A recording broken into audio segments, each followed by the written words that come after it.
all my paranormal misfits, and welcome to the Paranormal Misfit podcast. I am your host, Chrissy, and I'm here to talk about all things paranormal and spooky.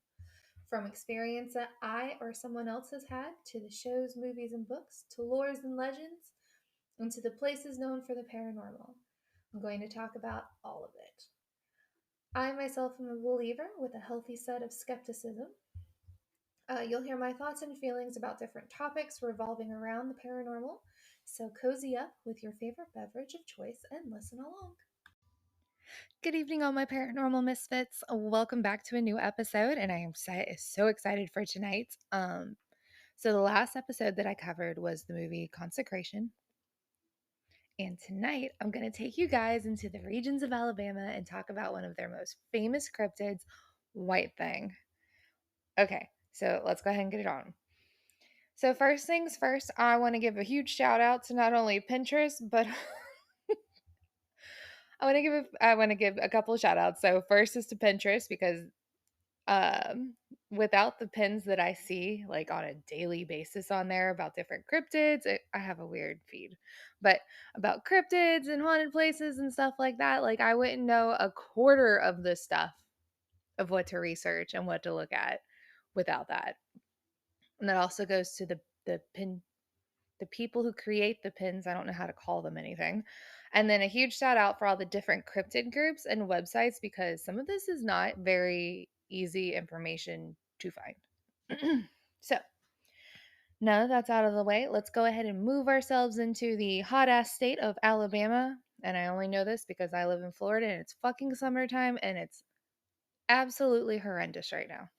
So, anyways, so in Alabama, there's a cryptid that is said to have a scream that sounds like a woman in agony or maybe dying. I don't know. But um, sightings of this creature have been shared for over 100 years. The creature is known as White Thang. And that's right. You heard that right. It's White Thang with an A, not thing with an I. So just keep that in mind. The more I read about this cryptid, the more it seems it's a distant cousin of Bigfoot.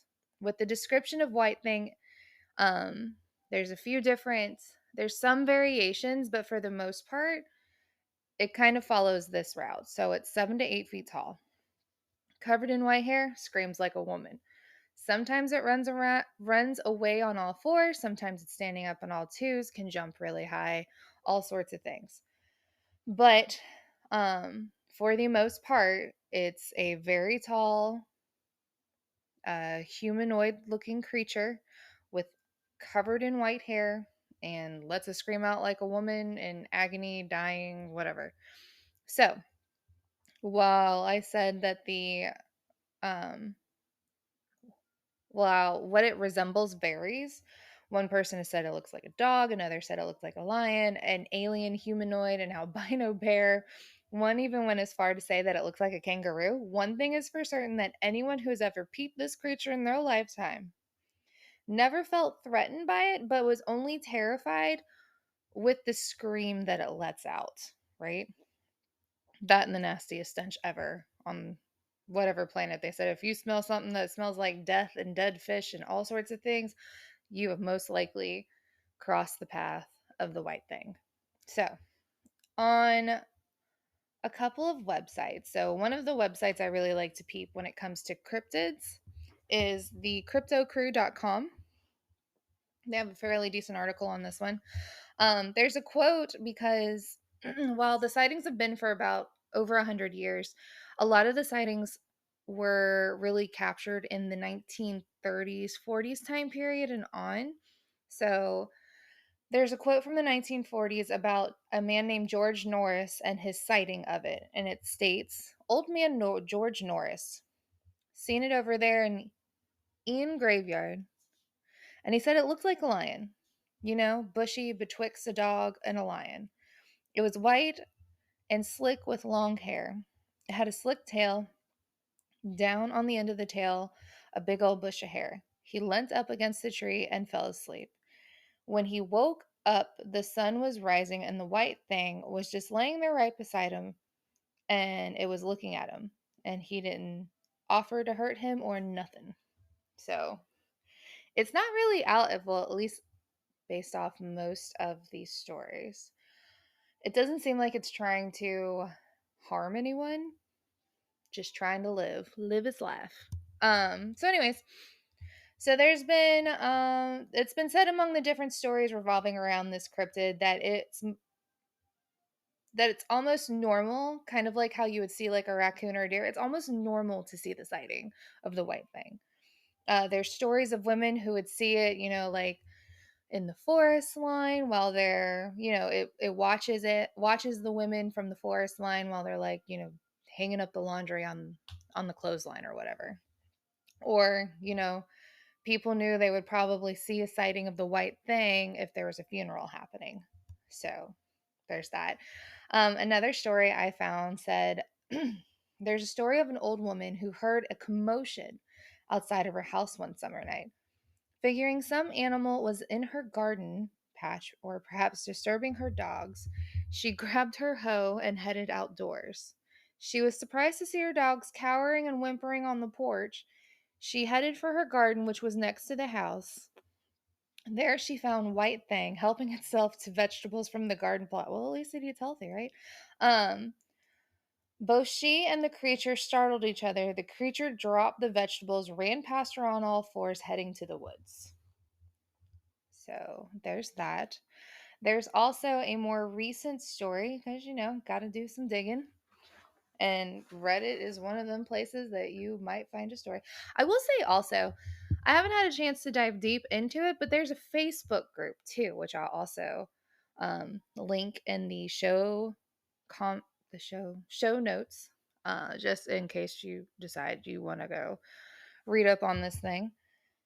But so there was a story on Reddit that I really liked, and the user on Reddit shared their story, and it goes as such.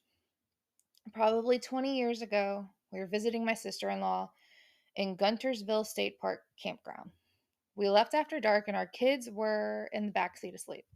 The roads of the campgrounds are dark and twisty and heavily wooded. We pulled up to a T intersection, and across the way, in the ditch side, beside the road at a tree line, there was a huge albino Bengal tiger eating a dead deer.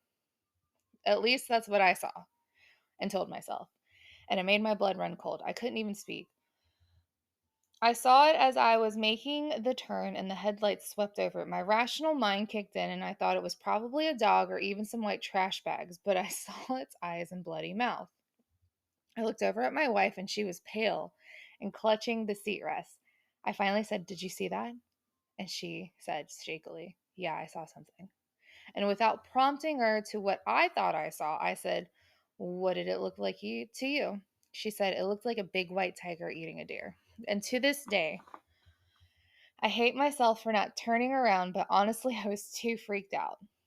And that's my wild thing story. I've heard people say it's a humanoid, a giant wolf, a bear, a big white cat, or sometimes just something large and white moving through the woods. I'm skeptical, and that's the only cryptid experience I've ever had, but it's weird. But it is weird that if a dog or some discarded trash, my wife and I misinterpreted it in the exact same way. So another thing about White Thang is that um, more sightings happen in like the northern and central part of Alabama, but there's this little triangle of counties that has some of the most sightings that happen. And that is the triangle of Morgan County, Etowah County, and Jefferson County.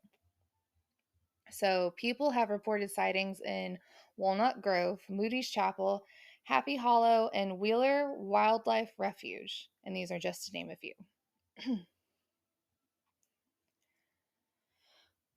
The podcast, because got to dig, and a lot of podcasts popped up. Quite a few podcasts have covered White Thing. So I decided to take a listen to the podcast Southern Oddities, and his episode was really great on the creature because he shares the history and he shares the backstory, obviously of the White Thing, but then he also shares a couple of his stories, his own personal stories, because he grew up in Alabama. So he shares about some camping stories where as a kid they would hear the screams. They would hear screams at night while camping that would make the hair on the back of his neck stand up on end.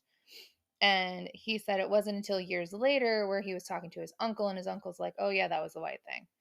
Um, And then another story of his was him and his sister was riding. He was driving one of the roads late at night, driving back somewhere, and he saw the creature walking into the woods from the road line. So where he was driving, he saw him coming, the creature coming from the road into the woods, and it scared the shit out of both of them.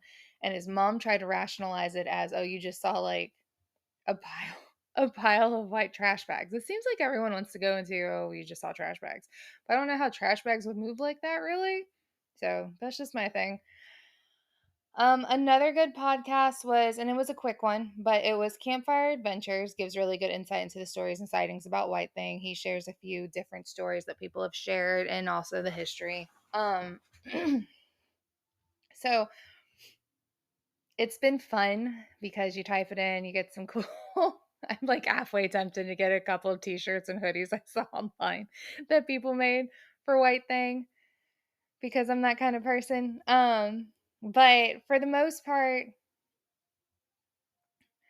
the description of the creature itself kind of varies as far as what kind of shape the creature is, right?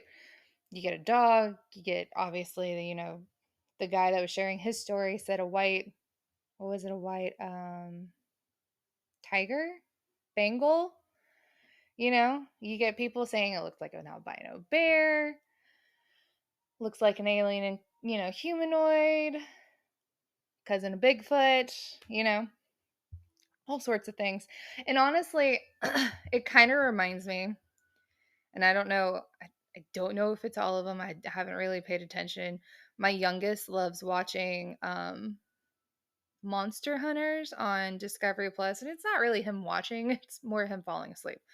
But anyways, so he really likes that, and I know that they're usually big on trying to find a Bigfoot, and it seems like every state has their own version of a Bigfoot. Like for Florida, we have skunk ape, right? And the reason why it's called skunk ape is because it stinks. And I don't know if that's the trend for Bigfoot itself, like all of the different Bigfoots. I haven't really paid attention whenever I was watching Monster Hunters because I fell asleep to it too. But at least from what I'm seeing now, like the trend is these things kind of stink. Like they don't take a bath and they're hairy. Um, but yeah, so that's about it for White Thing in Alabama. So tell me what you think about it. What do you think of the stories? Do you think it's people just mistaking the identities of this thing for other animals? Like, is it actually a bear?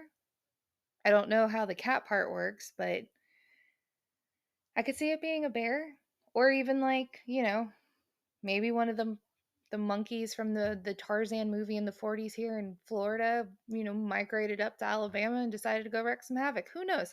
You know? Or do you think it's an outcast of someone just, running amok? Who is it? Is it another cousin of Bigfoot just wandering around waiting for the next, like annual family cookout to tell stories of, where they've been traveling to? I don't know. But I think it's really interesting because like I said, each state tends to have their own cryptids, but when it comes to something along the lines of like a Bigfoot, like they all have slight variations, but all tend to be the same in a sense, right? So, anyways, yeah. So, let me know what you think about it. Do you have a story about encountering this or another type of cryptid?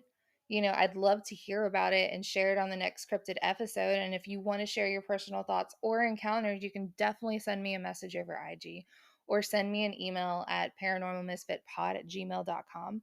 Like I said before, the stuff that I found, I'm going to share in the links below. And then I'm going to take some time and go through that Facebook group because that was interesting. It's a lot. There's like 7,000. I think there was like 7,000 members of this group. And I just need to see because some people were sharing stories, some people were sharing pictures, and some people were sharing hilarious ass memes. So I'm excited, like absolutely excited. But yeah, I hope you guys enjoy, and I will see you at the next episode. Well, that concludes this episode of the Paranormal Misfits. I hope you enjoyed this episode. And if you want to keep up with the latest and greatest, make sure you subscribe to this podcast on whichever platform you're listening to on. And give me a follow on Instagram at Paranormal Misfit. If you have your own spooky paranormal story you'd like to share or want to hear about a particular lore, place, or whatnot, please feel free to drop me a DM in Instagram. And on that note, I will catch you all later at the next episode, my ghouls.